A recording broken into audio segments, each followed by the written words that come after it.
With us now, Todd Horowitz, BubbaTrading.com, and also Shah Gilani, Capital Wave strategist. Both gentlemen, join us right now.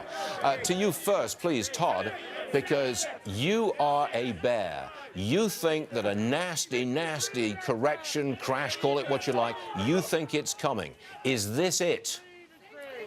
I think this is the start, Stuart. And by the way, good morning. I think what you're going to see here is what you're seeing now. We have very wild action. Overnight, the futures were down limit at one time, and now they're up 500. So we're going to have this churning volatility. We'll have some real vicious rallies. But I think at the end of the day, because of what's going on with interest rates, because of what's going to happen with the dollar, when the dollar starts to rally, that means the Fed has lost all control over interest rates because the depressed dollar kept rates artificially still lower. When the dollar starts to rise, interest rates will go up even faster, and that will create what I would think would be the sell-off that will create that much bigger correction going into the future. Okay. Now, I am a long-term investor, though. Okay, but I understand, but at some point in the fairly near future, you're looking for a very serious downside move. Shah Gilani, yes. I think you go the other way because for the last couple of years on this program, you've been cheerleading us on the upside. So I take it you do not think that this is the start of a big downside move.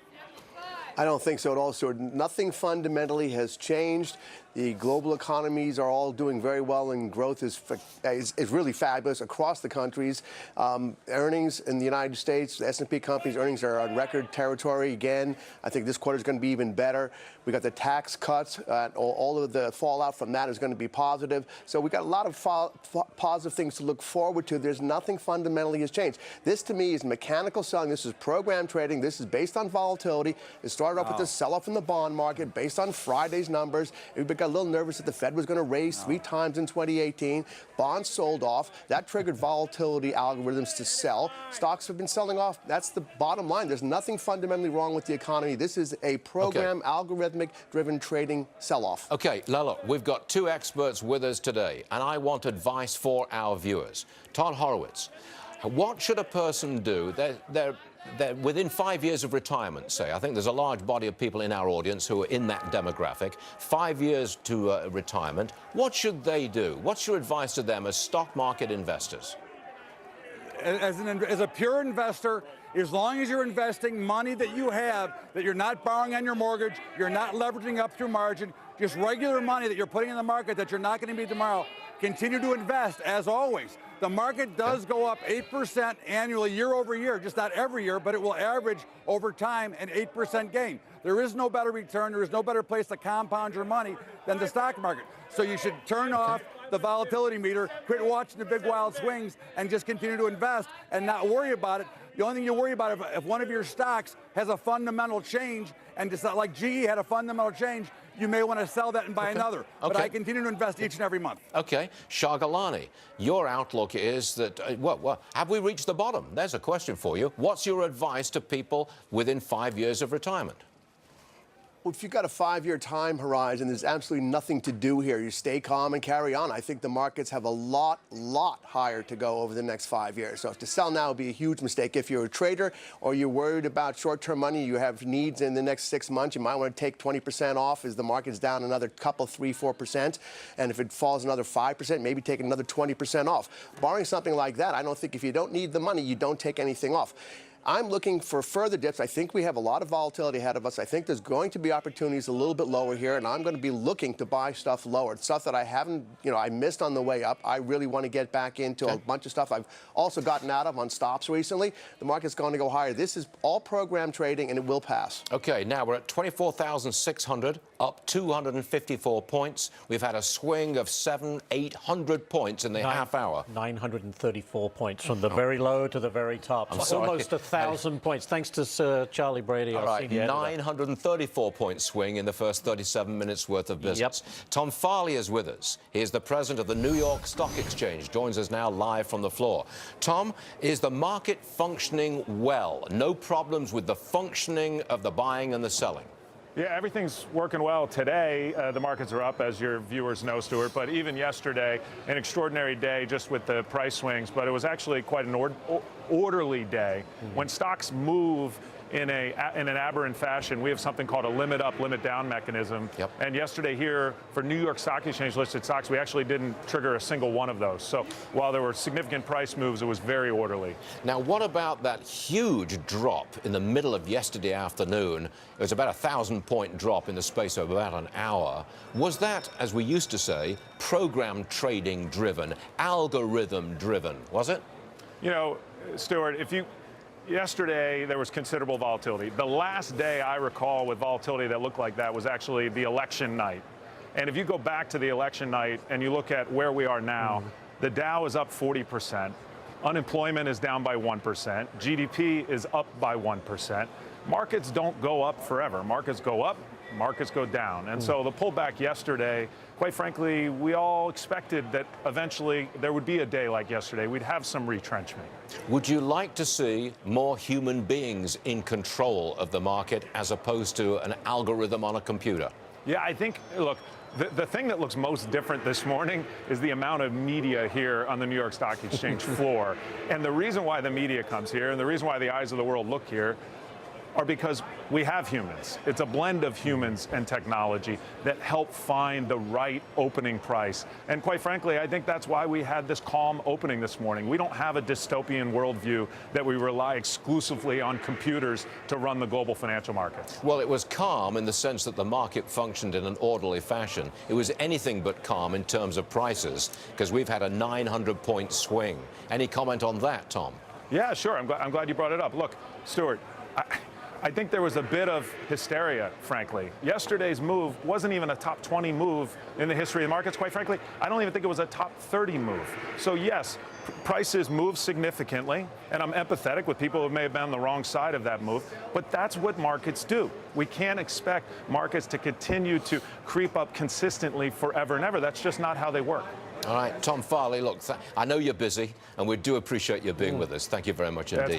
It's my pleasure. Thanks for covering us closely, Stuart. Okay, sure thing. Now, let's get back to, well, what we've seen in the last 39, 40 minutes. Again, opened down 550. Then we were up 330. Now we're up just 98 points. It's volatility. You can expect these kind of wild swings as the market tries to establish what's the right price for a stock in the minds of a couple of million investors. Todd Horowitz still with us, BubbaTrading.com, Shah Gilani still with us. Okay, what about a bargain hunting session? Shah Gilani, do you see any bargains right now at the prices that are current? There are a lot of stocks that I like down here. I think we have lower to go, Stuart, so I'm not anxious to jump in and start buying them now. This kind of volatility, and this morning is the perfect example. When you see the market down 500, then up 350, and then swings back down again, back up 250, it's not a time to just take risk. This is the time to see where this falls out. If the market ends up higher and continues to go higher, and I have to buy higher prices than I could have bought maybe yesterday or this morning, that's fine with me, because fundamentally I want to buy stocks that are going higher. I like the market here. But I think this volatility is indicative to me of some further action to go on the downside. Markets are just that scared. These aren't individuals, Stuart, buying and selling stocks. Again, these are program trades. These are algorithmic trades. These are institutional traders moving markets. These are not individual investors buying and selling 500-point swings. So I think they have to wait till this subsides, wait till the volatility subsides. It's already coming down. And I think then the time for bargain hunting will be then, and there'll be a lot of good bargains. Todd Horowitz, tell me if you see any bargain on the stock market right now. Yeah, I think there's some bargains, Stuart. I think if you look at like Apache and the oil space, you know, some of them have now been beaten down again. Schlumberger has been beaten down. Procter & Gamble, pretty safe play stock, you know. One of the risk-off type of trades. You know, those have been beaten down with this big rally anyway, so I think this is a good spot. If you're looking for something to buy, that's a nice place to step in. Good dividend-paying stocks that you can go ahead and hold through and that have already come down to levels that I think are very buyable here. I think this is one of the things that we forget about is we always chase the momentum, but now that you've got some value in some of these, again, oil services, Johnson & Johnson, stocks like that, they're now at a value level where you could probably step in and not have a heck of a lot of risk. All right, Todd, Shah, stay there, please. Let me wrap what's going on in the market right now. We are up 132 points. It's a volatile session, that is for sure. A couple of individual stocks that's making news, and they are moving. Start with Yum China. Not sure what the news is on that, but it's down just 51 cents. Poor earnings, I'm told. Better profit at the parent of Dunkin' Donuts and Baskin-Robbins ice cream. Doesn't make a difference. Doesn't make any difference, I should say. Is down 1%. Profits at General Motors. Now, there's a stock that used to be in the mid-40s. Now it's at 41. It's up 4.8%. That's a very big gain for a company the size and the history of General Motors. 4% up, not bad. Higher sales at the parent of Coach, which is now known as Tapestry, and it is up 5.6%. BP's profits, I'm very interested in this stock. I don't own it, but I'm interested. BP's much better profits. In fact, they more than doubled their profits compared to last year. Higher oil prices and a better output of their own oil and gas fields. That helped. The stock is up 1%. And as I said earlier, at that price, $40 a share, BP yields 5.8% dividend. I find that attractive. Spirit Airlines is down. No particular reason there, but it is down this morning. We thought we'd quote it for you. Wellcare Health, the number of people subscribing, I think, is down, and they're off at 2%. That's Wellcare Health at 192. I'm going to get to politics now, because it's a factor in this. The GOP's been running on the strength of the economy. The president has been touting the stock market. Congressman Andy Biggs joins us now. Congressman, the market is in sell-off mode. Do you think that poses a problem for the Republicans going into November's elections? Well, I don't really think so. If you look back on Black Friday, you talked about Black Monday before, but when you drop 22 points, 22 percentage points in that particular day, the economy still grew at about 4.7% overall that year. And I think what you're seeing now is the market's trying to even out and find out where it is necessarily, but the underlying fundamentals are still really solid. We're seeing more people employed, we're seeing growth in the economy, we're seeing businesses hire people because they're optimistic. I think that's reflective of a strong economy, and I think we're going to continue to grow.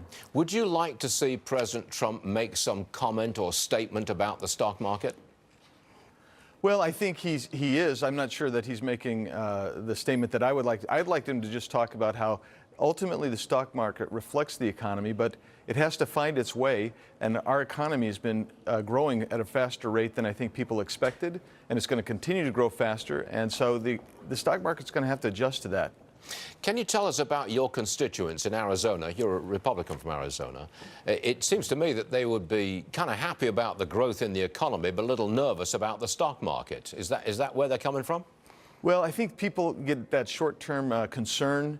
I've got a lot of retirees, and I think they look at it as a long-haul thing, but when they see it drop as much as it did the last few days, they do get nervous. But they also see the underlying strength in the economy, and they feel that as well. So I think, by and large, they're willing to keep riding it out, and they'll be happy that way. Last one, Congressman. The president, in his speech yesterday, referred to Democrats who did not stand up for the State of the Union message as treasonous, and later he called Adam Schiff from the Intelligence Committee a liar. Would you have any comment on the president's use of language? It might have been a little bit hyperbolic there. I'm not sure it's treasonous to sit during the State of the Union address, although it is certainly disrespectful, and I couldn't understand why they wouldn't stand up for a nation under God, but they would stand up for some of the other things. In the end, they might have some splaining to do when they meet God, but otherwise, I think it's just disrespectful, that's all. Some splaining to do at the pearly gates. I like that one. That's right. Sir, thanks for joining us, Andy. Good to see you. Thanks. Thank Good you, to see sir. you. Back to our two resident stock market and financial experts, Todd Horowitz and Shah Gilani. Shah, to you first. Now the market's coming back down again. In the space of literally just a few minutes, we've gone from up 200 to up just 14 points. That's it. Where do you think, and you've said previously on the program that you see we're not at the bottom yet. All right, tell me, where is the bottom for the Dow? I don't know that anybody knows where the bottom is, Stuart. Really, again, we're in uncharted territory here in terms of market movement.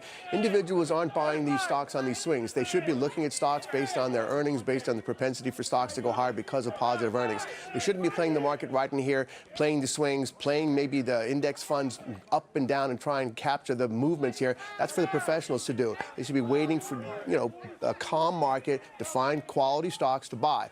Where is the bottom? I have no idea, to be honest with you. I would say we could bottom out today and continue to go higher for the rest of the week. We could drop another 1,000 points in a heartbeat by the time you're off the air. It's anybody's guess right now. That's the condition markets are in right now. But to summarize, you are waiting for a further downside move before you buy anything, Shah. That's you?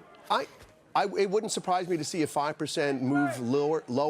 I don't know that we're going to get there, but it wouldn't surprise me. If we got there, I would actively be looking to buy stocks down there for sure. Okay. But I don't know that we're going to get there, but the market, the way it's been moving, it's entirely possible. Todd, I've got 30 seconds. Tell me where you think the bottom for the Dow is in this go-round. I think in this go-around, the Dow's bottom is probably somewhere around 22,000. 22,000 and change. I think that would be a level that I'd look at. I think you've got some reason to believe that we could go there. And as Charlotte continued to say, the volatility has been unbelievable. I've never seen the VIX go up 100% in one day in 38 years. So Yeah. I think there's a lot of things going on, so we could see a pull. Yep. Right now, we're down 130 points. That's a turnaround of about 300 points in less than 15 minutes. I think that's what we've got. So it's an extraordinary marketplace that we're looking at right now.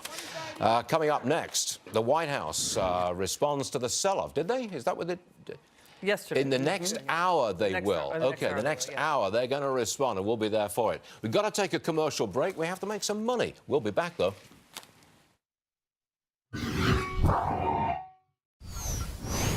Bottom line here, this is the most volatile market that I've seen in a long, long time. We are into, 52 minutes worth of business so far this Tuesday morning, and we have seen better than a 900-point swing. Right now, we're down 56 points, 24,285. The media doing its best to associate President Trump with the market sell-off. Brent Bozell, Media Research Center guy, joins us now. What have you seen, Brent? Tell us about it.